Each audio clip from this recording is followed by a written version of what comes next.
Forecasters have warned that up to 30 centimeters of snow will fall in Scotland next week due to fears of heavy snowstorms.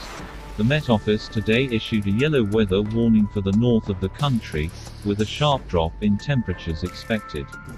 Experts expect between 8 and 15 centimeters of snow to settle in the lowlands, and up to 25 centimeters at higher levels. Combined with strong northerly winds and snowstorms, this could cause havoc on trips. The Met Office said, the rain will fall as snow to low levels.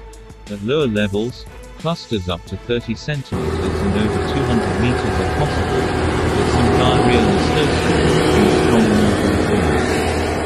Scotland is likely to experience its first snowfall of the season over the next few days thanks to a winter storm dubbed the Trondheim Troll.